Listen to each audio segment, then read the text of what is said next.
अब बाप कहते हैं मैं आया हुआ हूँ तुमको ले जाने के लिए। Now the father says, I have come to take you back. तुम्हारे बगैर हमको बेआरामी हो जाती है। I feel restless without you. किस लिए आया हुआ हूँ? Why have I come? तुमको ले जाने के लिए आया हुआ हूँ। I have come to take you back. तुम बच्चों में से कोई भी बच्चा मेरे पास नहीं रहता है तो मेरे को बेआरामी हो जाती है। From amongst you children, no child stays with me, so I feel restless. जब समय आता है तो हमको बेआरामी हो जाती है। When the time comes, I feel restless. बेआरामी माने? Restless means what? बाप को आराम महसूस नहीं होता। The father doesn't feel comfort.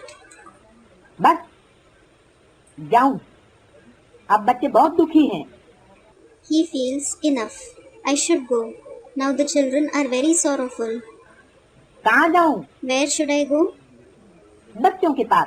I should go to the children. कब की बात है? It is about when? परम धाम में कोई संकल्प उठता है क्या? Does any thought arise in the Supreme Abode? परम धाम की बात नहीं है।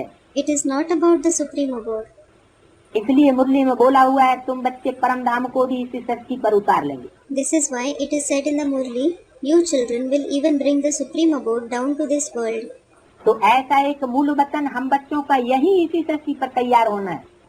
So, such a Mool Vatan, the Supreme Abode of us children, has to get ready here on this very world.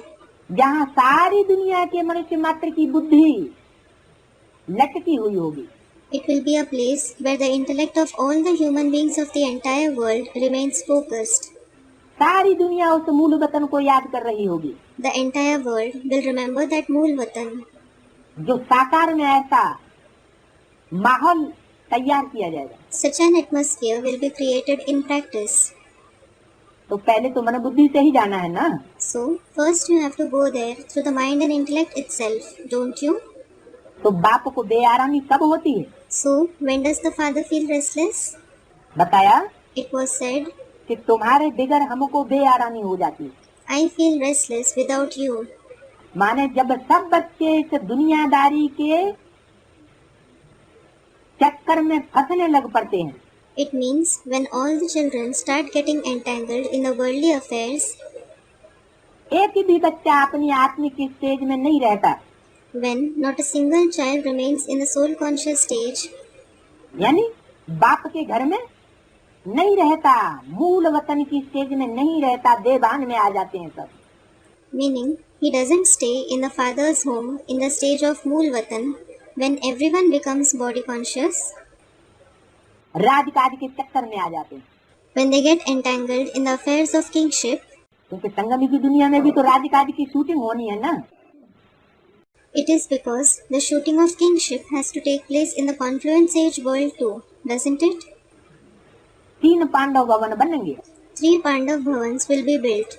एक पांडव भवन तो है ही, There is already one Pandav Bhavan, जहाँ तपस्या भूमि का यादगार बना हुआ है। where the memorial of the land of Tapasya is built, Dilwara मंदिर, the Dilwada temple.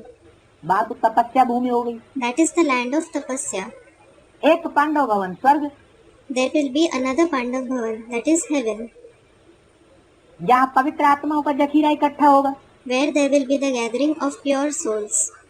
और तीसरा पांडव भवन वो जहाँ से विश्व की बादशाही का कंट्रोल होगा। And the third Pandav Bhavan is that place from where the emperorship of the world will be controlled. तो एक ऐसा भी टाइम आता है कि तपस्या भूमि में कोई आत्मिक स्टेज में रहने वाला नहीं रहेगा। So, such a time also arrives when there won't be anyone who stays in the soul conscious stage in the land of Tapasya. सब बच्चे बाप से बिछुड़ जाएंगे।